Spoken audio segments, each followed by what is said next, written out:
Vamos abrir aí as Escrituras.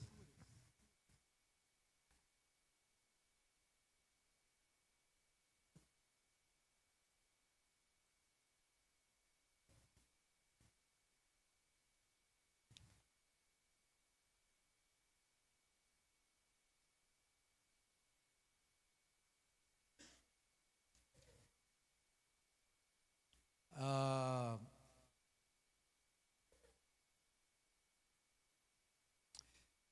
Marcos capítulo 12.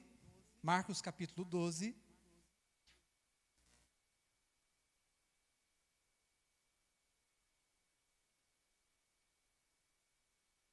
Versículo 28.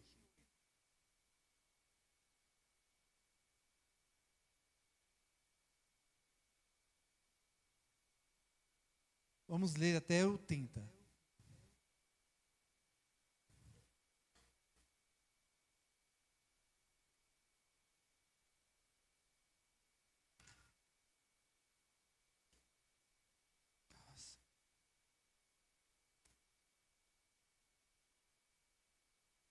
Chegando um dos escribas,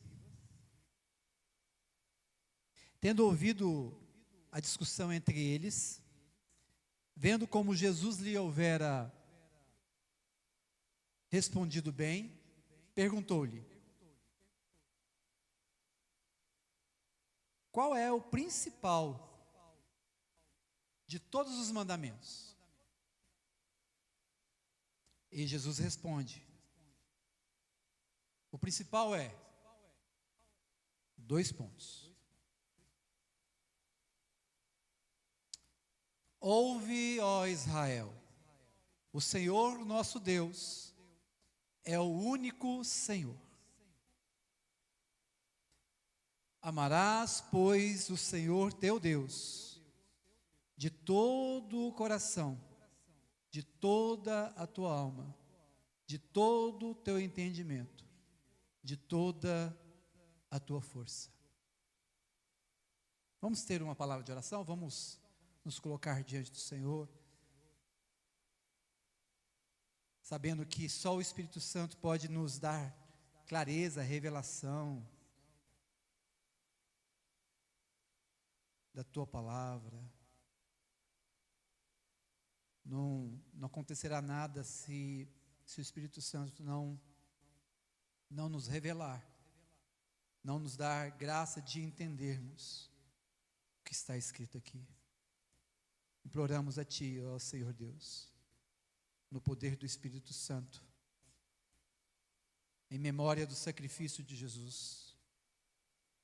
Nós memoriamos esse sangue derramado, esse corpo partido, para que de alguma forma, Senhor, nesse dia, nessa manhã, nesse lugar, com as nossas vidas, a palavra possa realmente penetrar e alcançar o mais profundo do nosso ser, e nos falar dos mistérios que ainda nos são ocultos, por causa, muitas vezes, da nossa incredulidade, muitas vezes, Senhor, pela falta de disposição e entrega, mas queremos fazer essa oração, Senhor, aqui. Tem misericórdia de nós. Nos ajuda, Senhor, a entender a Tua palavra. Em nome de Jesus.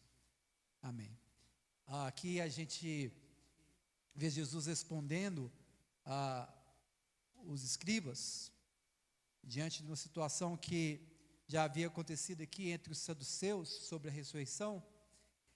E é interessante que esse texto, ele praticamente tem quase do mesmo jeito nos outros 2 evangelhos, né? O de Mateus, em Mateus está no capítulo 22, e em Lucas também está no capítulo 10. Mas Jesus aqui, ele está recitando, né? Ele está aqui lembrando, né? Descrevendo, memorando um texto das Escrituras Sagradas, né? Talvez te perde aqui um pouco a memória, né? Mas o que nós acabamos de ler, essa parte que nós acabamos de ler, faz parte do Novo Testamento. E o Novo Testamento é um livro que foi escrito muito depois, né? Foi muito escrito assim no sentido de compilado, né? Do jeitinho que nós vemos, assim, muito depois da morte de Jesus. Então, muito depois da morte de Jesus que foi feito as cartas, que foi feito esses testemunhos, talvez 20, 30, 40 anos depois da morte de Jesus. Então, nesse exato momento aqui, que Jesus declara isso para os discípulos, para os fariseus, junto com os discípulos, não existia Novo Testamento. Então, o Novo Testamento para nós é a Bíblia Sagrada. Mas naquele momento, naquele exato momento, nada desse texto do Novo Testamento que nós conhecemos existia.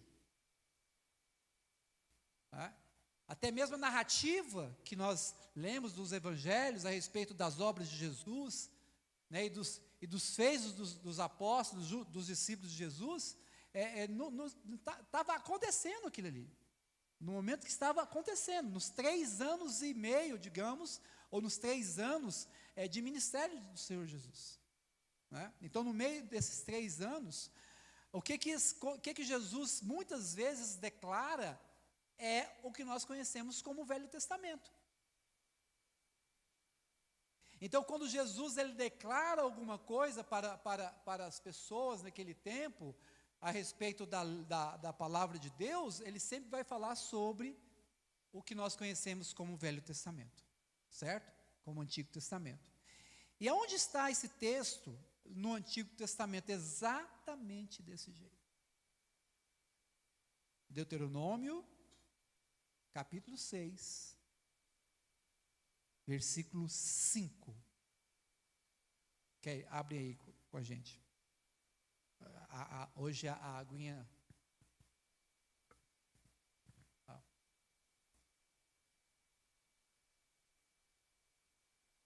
No dia do café da manhã, que é o dia de ceia, acho que os irmãos já perceberam que a gente não quebra um pouco a liturgia que nós estamos acostumados, né? Então, nesse domingo, a gente não tem a salinha para as crianças, né? A ideia é que as crianças fiquem aqui conosco, né? Glória a Deus por isso. E, às vezes, a gente fica um pouco mais flexível o horário, né? No sentido de nós começamos às 9h30, então fica bem flexível a situação. Hoje mesmo eu estou aqui expondo as escrituras, mas de forma espontânea, né? Então a gente não, digamos assim, não labutou aqui a semana toda para colocar uma mensagem à disposição dos irmãos. Então é uma coisa mais espontânea, mais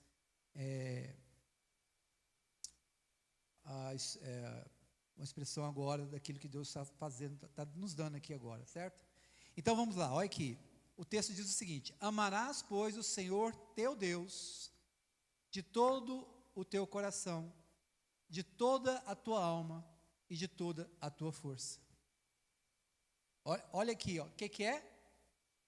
Como é que é o amor que o Senhor espera do seu povo?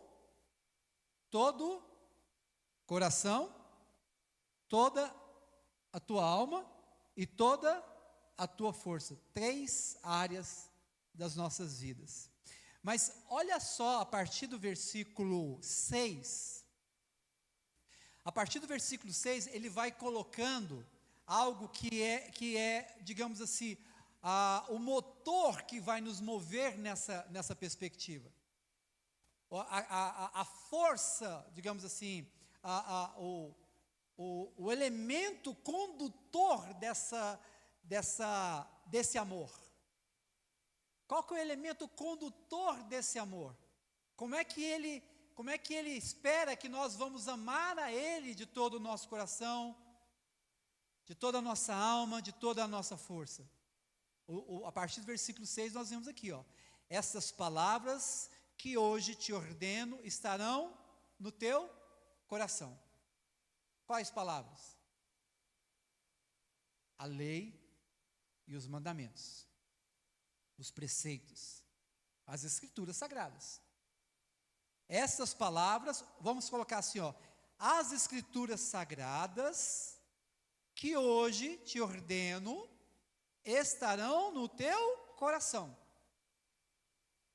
Mas olha, ou seja, a relação de nós amarmos o Senhor tem a ver com a palavra de Deus. Tem a ver com as Escrituras Sagradas. E ele disse que já colocou isso no coração do povo dele. Então já está no coração esse negócio, certo? O profeta vai dizer o seguinte, que ele tirará esse coração de pedra e dará um coração de carne, para que ele seja sensível a algo que o Senhor quer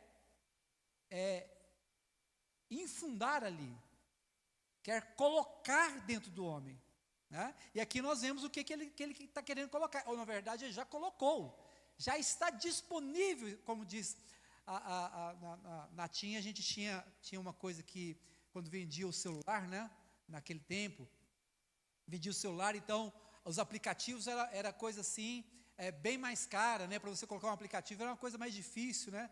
Então quando se vendia o celular, um dos benefícios que a gente colocava, já vem embarcado aqui o aplicativo tal, tal e tal. Isso era um benefício, né? Então a gente como um bom celular, né, como um objeto que o Senhor quer usar, já vem embarcado ali as Escrituras Sagradas no nosso coração. Já está alojado ali, está aí.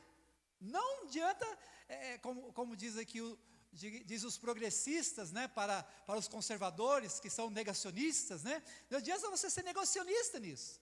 Não adianta você negar, já está aí. Não tem como negar.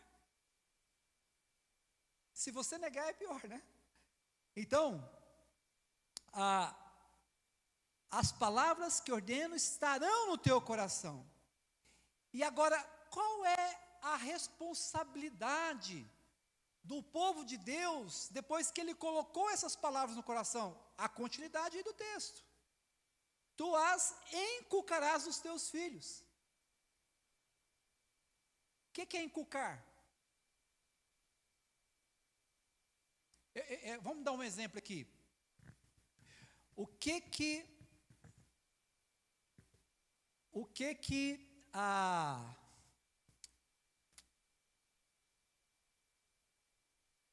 Aline, do Ricardo, o que os professores fazem com os seus filhos todos os dias na escola? Vai inculcando informação. Todos os dias lá na escola, os nossos filhos recebem uma inculcação de informação, de conteúdo, de conhecimento. E aqui, o Senhor fala através de Moisés, que é para inculcar a palavra que já está no coração dos seus filhos. E como é que é isso? Delas falará assentado em tua casa, ó, sentou, está tranquilo na sua casa, o que você faz? Igual aos professores da escola. Matemática, português, ciência. Estudos sociais tem aí? Não tem não, né? Filosofia. E dá-lhe informação, e dá-lhe informação, e coloca informação. E mais conteúdo, e mais conteúdo. O que os meninos saem de lá? Saem com um cabeção, cheio de informação. Quando chega na idade do Asaf, meu Deus. Aí parece que brota, essas informações brotam, e parece que ele tem mais conhecimento que a gente, mais maduro, né? Então, a inculcação é tanto que depois se volta contra a gente. A gente passa a ser o sem conhecimento dentro de casa. Mas aqui, Moisés disse que o Senhor quer que inculque a palavra, as Escrituras Sagradas,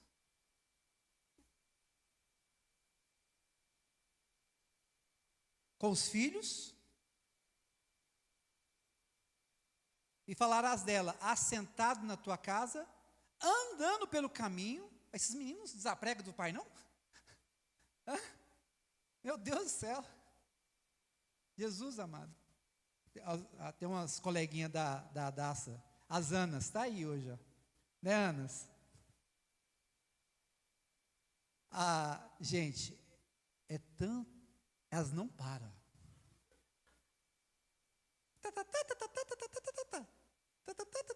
Não para. E aí eu falei assim, amor, leva elas lá para eu ter um pouco de time nos meus ouvidos.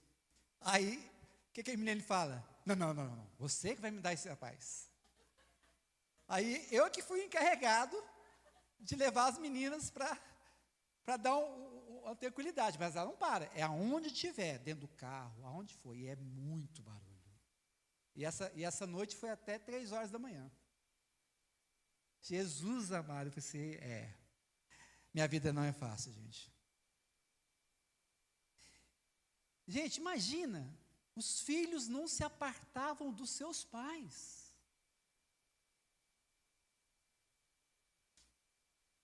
Gente, que desvantagem que a gente está, né? Hoje parece que a gente está tão cheio das outras coisas, que parece que os filhos são peso.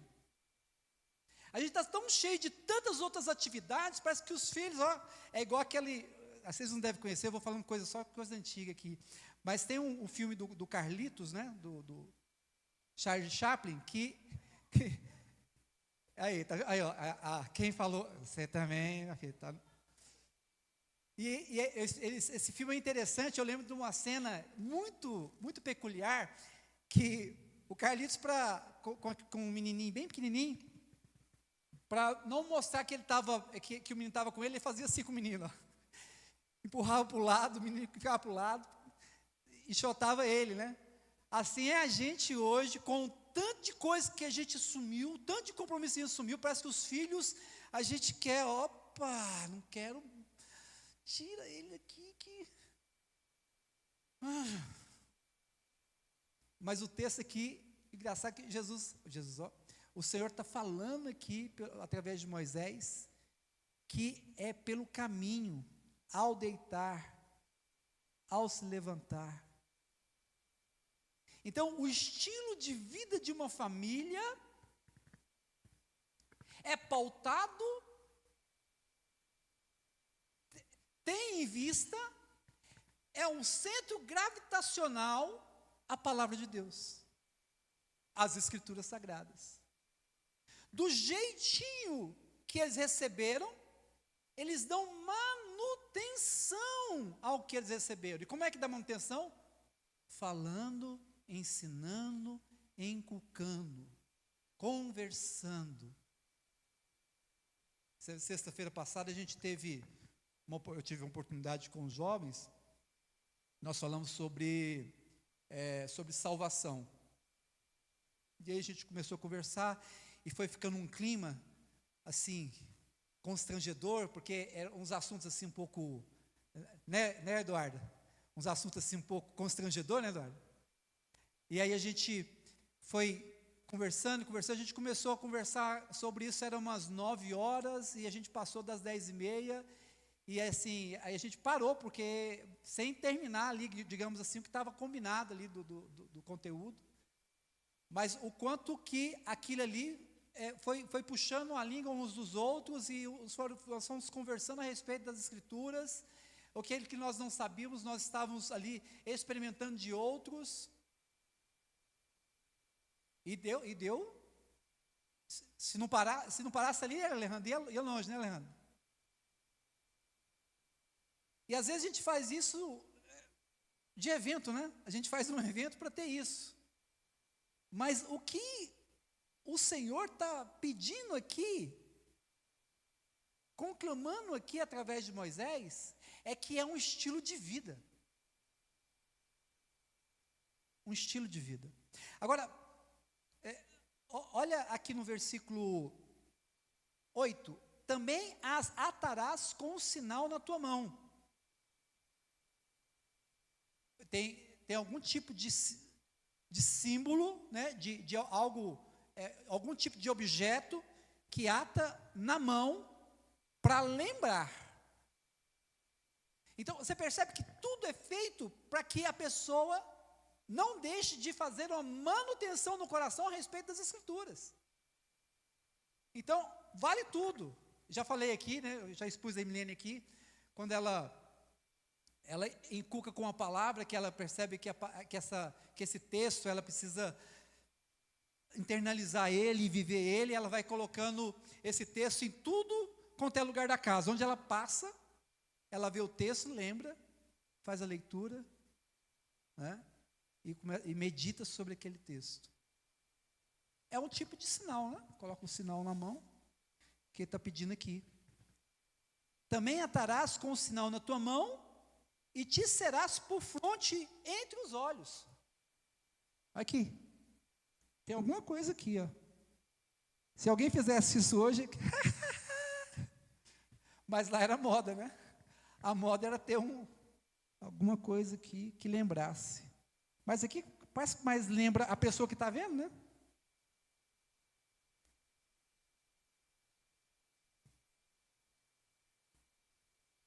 Escreverás nos umbrais da tua casa. Aí, Milene, foi aqui que você tirou essa ideia, né, Milene? E as escreverás nos umbrais da tua casa e nas tuas portas. Essa mulher é bíblica demais, hein? Meu Deus do céu. Bendito seja o Senhor. Alegre-se o marido dela. Irmãos, as Escrituras é a palavra de Deus.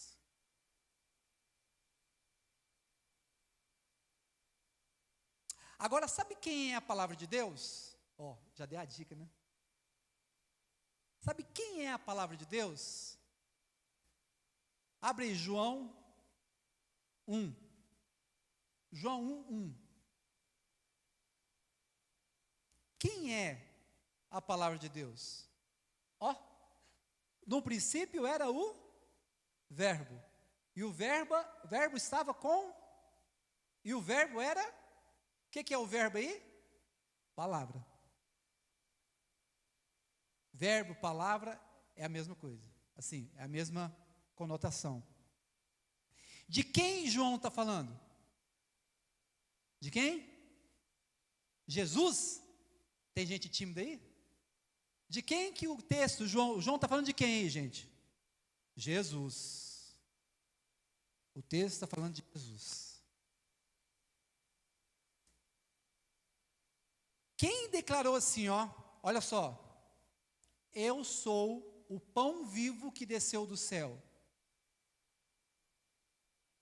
Quem? Quem, Abner? Quem? Jesus.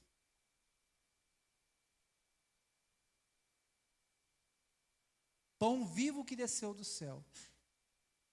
Por que ele fala que ele é o pão vivo que desceu do céu? O contexto era o quê, gente? O contexto é que os discípulos estavam com alguma coisa relacionada ao pão que estava faltando, que ia faltar. E aí ele fala assim, olha, vocês vêm atrás de mim por causa que vocês querem pão. E aí ele fala que ele é o pão que desceu do céu. Qual é a referência de descer do céu comida? Olha lá, quem já fala de primeiro. Gente, sabe aqueles alunos que fica na frente da sala? Aí responde primeiro que todo mundo. É aquela ali,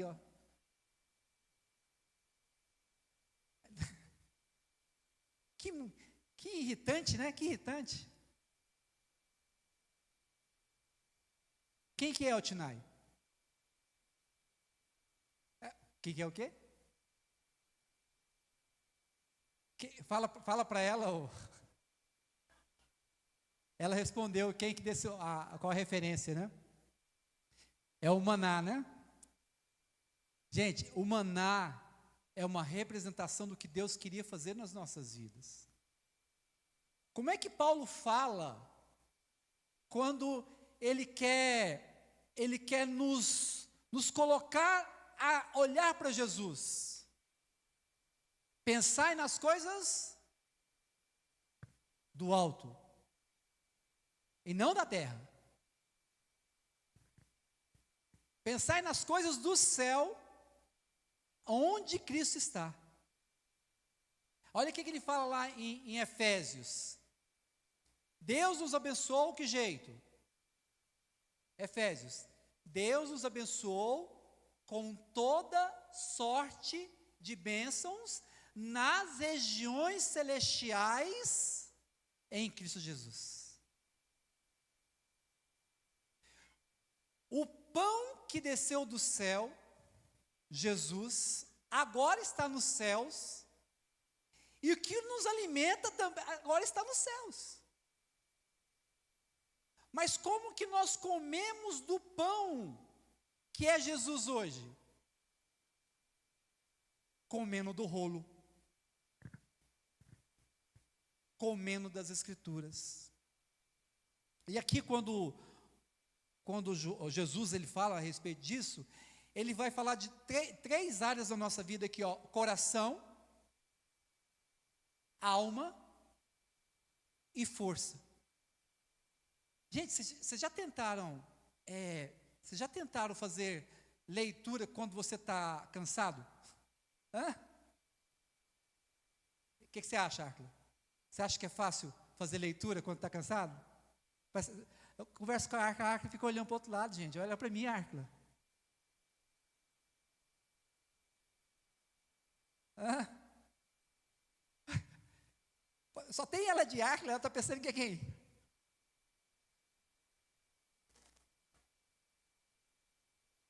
Gente, quando a gente está cansado, a gente quer ler alguma coisa, quer, Azaf? Hã? O que a gente quer fazer? Dormir, vocês não dormem. Deixa de querer me enganar. Vocês querem morgar. Vocês querem morgar. Você não quer fazer nada, só morgar. Só quer alimentar a alma. Quando a gente está sem vigor, a gente não faz nada que presta. Porque o certo era a gente descansar mesmo. Vai lá, dorme um bom descanso, né? Faz uma boa dormida e volta com vigor. Se a gente não administrar as nossas forças, já era. Hoje a gente não consegue descansar, parar. Se você está parado, você está com o celular na mão, não tá? Não é, Patrícia? Eu olho para a Patrícia, eu vejo... Gente, parece que eu prego só para ela. Eu vejo a áurea dela aqui, ó. É como se estivesse assim, ó, sabe, piscando para mim. Gente, sem força, a gente não consegue servir a Deus. A gente não consegue amar a Deus se nós não tivéssemos força, se nós não tivermos vigor. E o pior é o seguinte, que a gente vai se ver ou se colocar numa posição de justificado. Nós nos justificamos. O texto diz o seguinte, olha, deixa eu te falar, Arcla. Tá bom, o Lucas também. Deixa eu te falar, Lucas e Arcla. Gostou? Ficou melhor?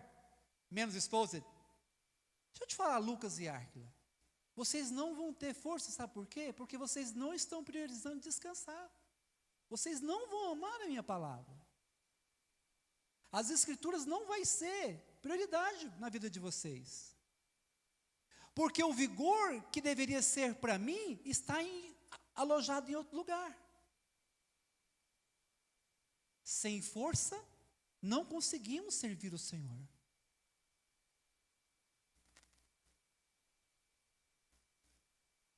Qual é o melhor momento do dia em que nós temos energia? Qual é, Utnai? Qual é o melhor momento para você? À noite?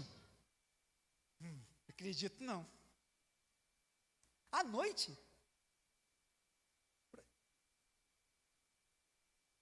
Eu lembro de uma época que a Emilene era noturna. Gente, meu Deus, eu queria morrer. Mulher dorme. Dorme porque amanhã eu quero levantar cedo. e assim, parece que se a gente fosse para a cama primeiro, o olhar dela fulminante.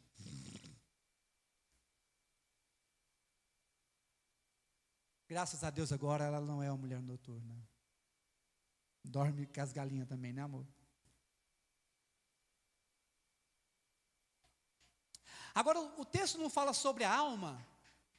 O que o salmista diz? Fiz calar e sossegar a minha alma. Gente, alma não foi feita para ter liberdade. Se a alma tiver liberdade, certo? Se a alma tiver liberdade, ela acostuma fazer um negócio, você não pega ela de volta.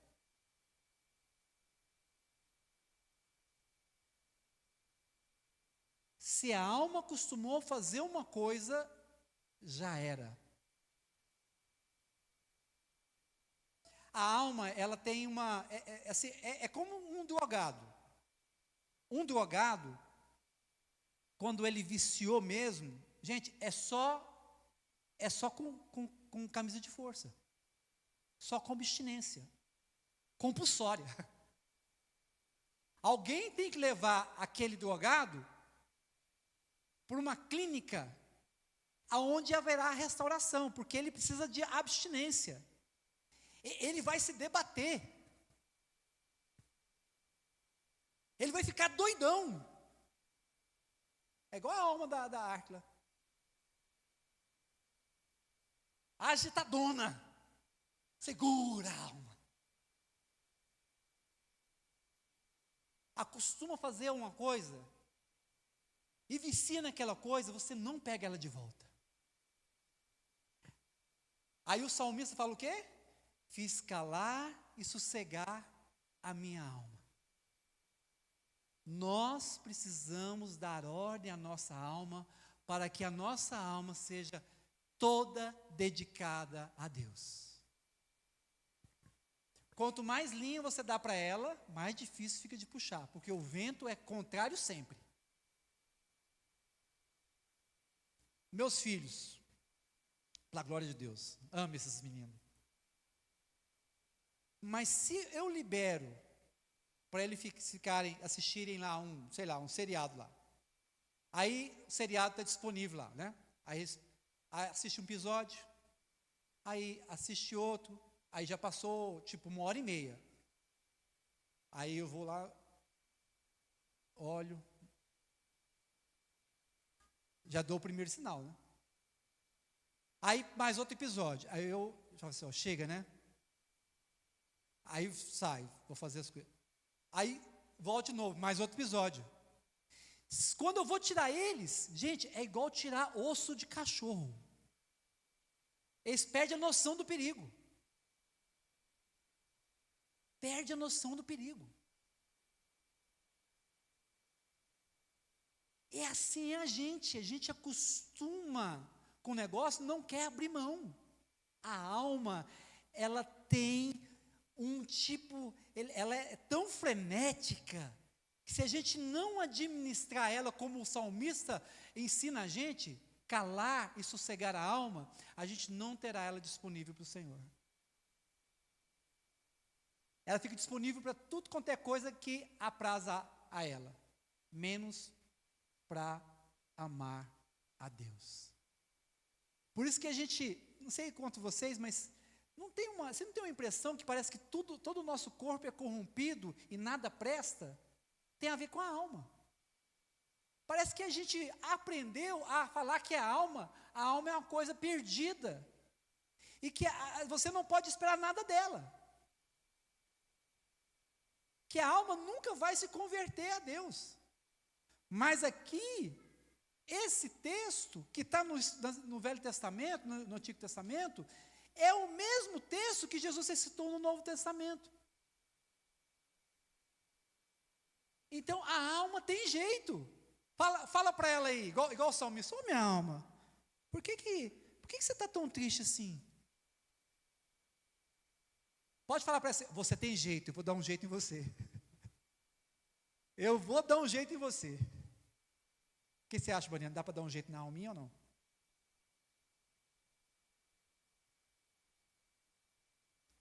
Mas, gente, ele fala de todo o coração. De todo o seu coração. Uma coisa que a gente precisa aprender com as colunas da igreja do passado. João Calvino.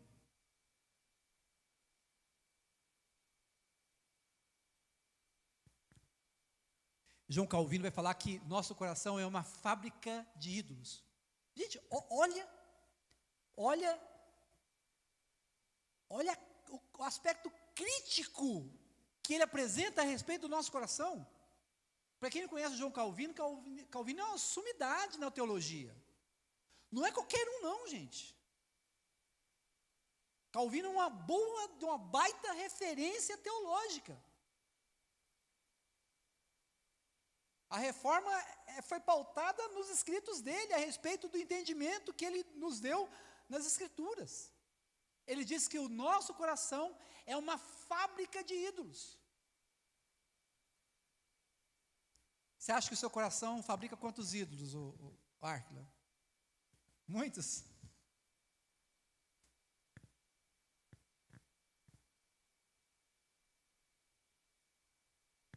Como é que seria isso na prática, hein?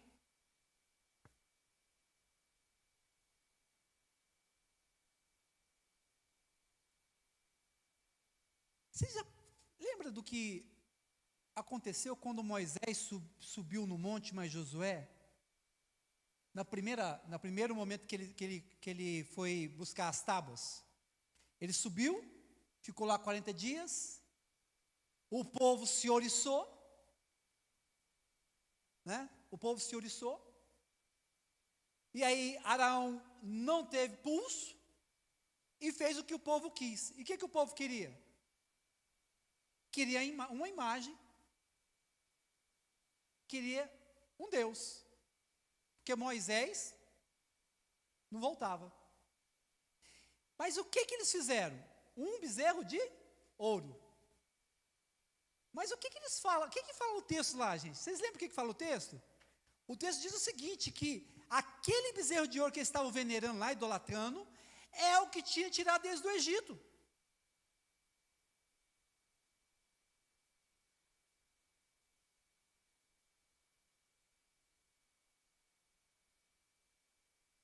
É possível de nós fabricarmos esse tipo de ídolo no nosso coração. E, sabe a embalagem que vai numa garrafa? É embalagem que fala? Rótulo. Aí, o que o povo fez? Pegou o rótulo. Deus, as obras de Deus, e colocou esse rótulo no bezerro de ouro. Quando eles colocaram o rótulo no bezerro de ouro, eles trataram aquele bezerro de ouro como se fosse Deus. Agora eu faço uma pergunta para mim e para você. Quantas coisas, que um dos aspectos deles quererem aquele Deus, daquele jeito lá, foi esse que me tirou da terra do Egito, é porque aquela estátua, aquele bezerro de ouro, não ia exigir deles a lei e os mandamentos. Então é o Deus que me tirou do Egito, da escravidão, mas é o Deus que não me exige nada. É o Deus que não espera nada de mim, logo eu faço o que eu quero.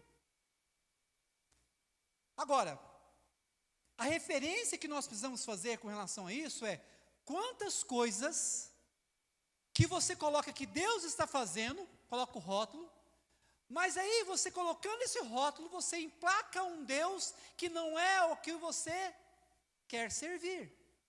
Porque você quer servir um Deus que não vai te exigir nada, que é um Deus tranquilo, que Ele não te chama para ter todo o coração, para amar de todo o coração, para amar de todo o seu entendimento, para amar de toda a sua alma, para dar de toda a sua força. Porque esse Deus é um Deus pesado. Mas o Deus que eu fabrico no meu coração, como diz Calvino, como fizeram o povo lá no Egito não, lá no deserto, esse Deus é um Deus que eu gosto de servir. Por quê? Porque Ele me dá tudo, Ele faz tudo por mim, e eu fico tranquilo, eu não entrego nada. E o meu amor,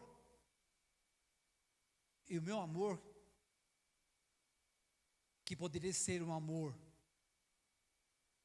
dedicado a Ele, não tem necessidade. Por quê? Porque eu amo a mim mesmo. É onde está o egoísmo, onde habita o orgulho, onde a gente não se importa com mais nada. Só eu me basto, só eu me sirvo, só eu me quero. E eu só quero a mim mesmo. Então, quando Ele pede para a gente, para o povo, amar o Senhor de todo o coração, Ele está querendo fazer com que a gente tenha um norte. Porque o nosso coração é enganoso. E quando a gente analisa a nossa vida com um coração enganoso, a gente vai dar o benefício da dúvida se eu estou ou não servindo ao Senhor com o amor que Ele merece.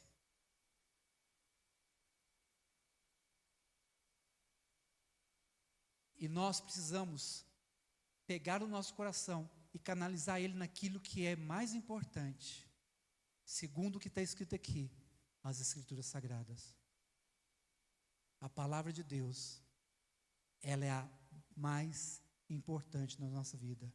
É ela que vai revelar Jesus. É ela que vai nos dar saúde. Por isso que ela é comparada com o alimento. É o pão que desceu do céu, nos alimenta. É o pão que multiplica, nos prospera. É o pão que nos alimenta e nos dá paz.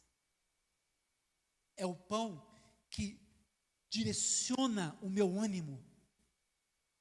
É o pão que eu direciono a minha vida. Se eu não como do pão, eu não sobrevivo. E como é que eu faço isso, gente? Segundo a Utnai, o melhor momento do dia dela, né? É à noite. Tipo que hora, Utnai? Gente, essa mulher é vigorosa, hein? 7 horas da noite? 7 horas da noite. Eu só estou caco.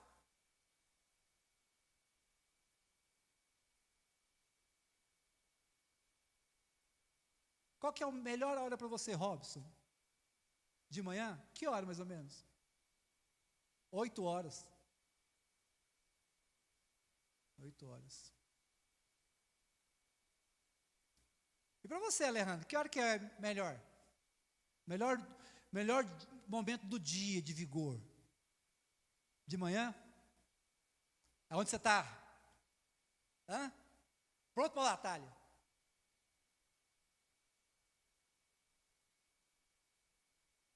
Nós precisamos, amados, amar o Senhor.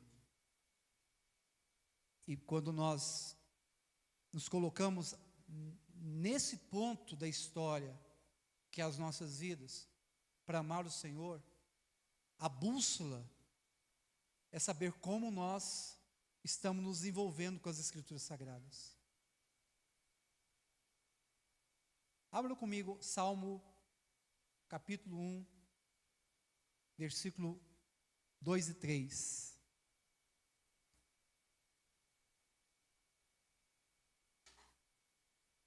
Salmo capítulo 1, versículo 2 e 3.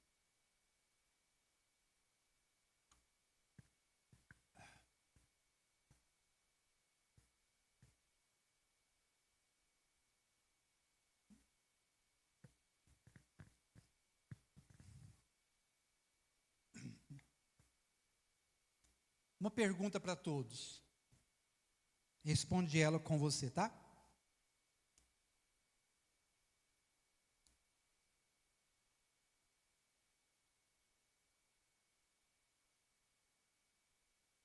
Hoje, da forma com que você está, com a sua vida, você está satisfeito? Você se sente realizado? Você se vê realizado? Hoje, a forma com que você está vivendo a sua vida,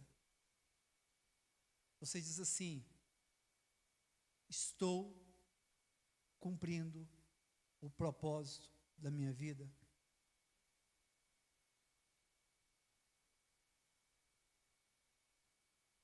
E se você tiver ou não tiver cumprindo o propósito da sua vida, se a sensação sua é de que alguma coisa ainda está deslocada, é como se você ainda não tivesse pleno e realizado, como se você ainda, como se ainda não encontrasse aquilo que realmente você está querendo encontrar.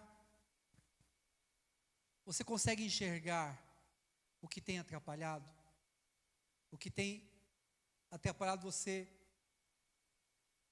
conseguir os seus objetivos? Você tem olhado para a sua vida e visto uma vida que é uma vida vivida com alegria? É uma vida vivida com paz?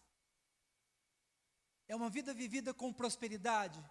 É uma vida que você realmente diz que, olha, que bênção é a minha vida. Você não se aguenta de tanto que você está realizado, que você começa a declarar isso para todo lado que você vai. Se você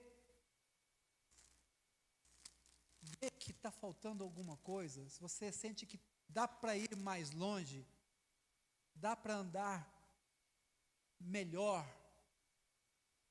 dá para ser mais profundo, dá para subir mais alto, dá para ir um pouco mais.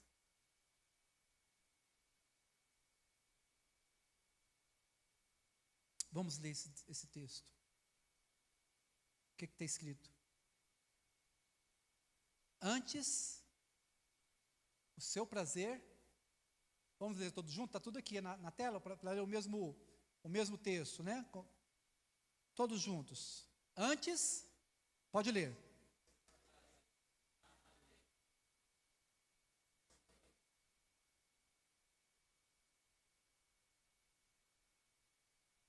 Esse é um padrão. Próximo versículo. Olha a consequência, olha o desdobramento de quem está no primeiro versículo. Qual o desdobramento? Vamos ler juntos. Ele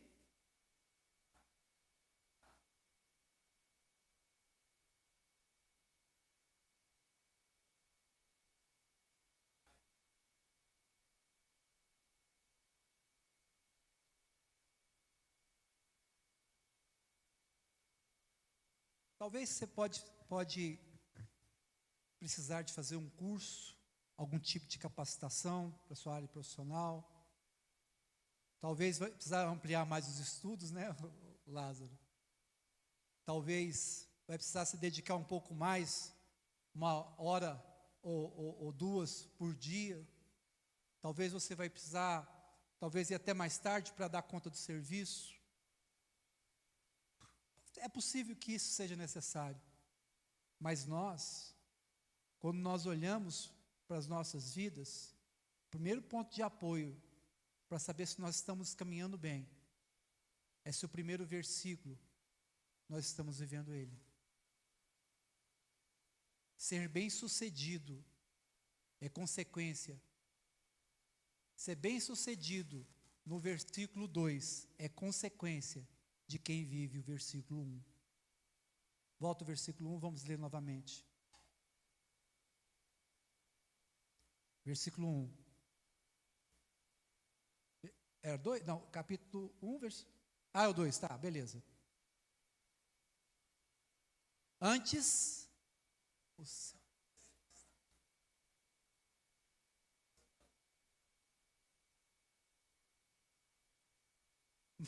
vou descontrair aqui um pouquinho. A Altinai, ela fica na noite e o Robson fica no dia. O importante é que a gente medite. Lembra que eu mencionei que você não tem energia, não tem força, não ama o Senhor de todo o coração, e amar o Senhor de todo o coração, não ama o Senhor de todas as suas forças, e amar o Senhor de todas as suas forças tem a ver com as escrituras sagradas. Então, para que você possa ter força para amar o Senhor com essas forças, você precisa administrar bem as suas forças. Lembrei aqui agora, gente, não vai ter jeito. Vou falar igual o Paulo, né? Chegou aos meus ouvidos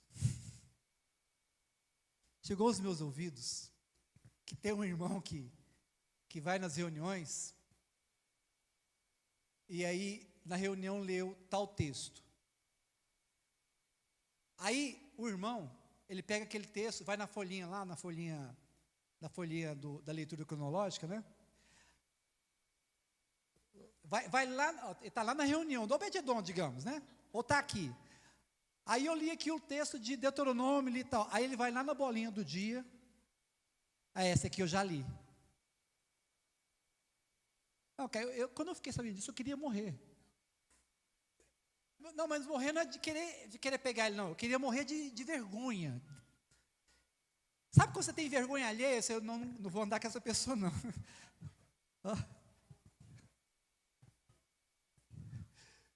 Mas tem pior, tem pior. Ele pelo menos ele tá assim, focado, né, em cumprir a tabelinha, né?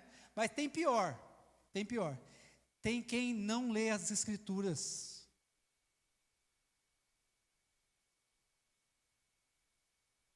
Tem quem passa a semana toda sem fazer leitura.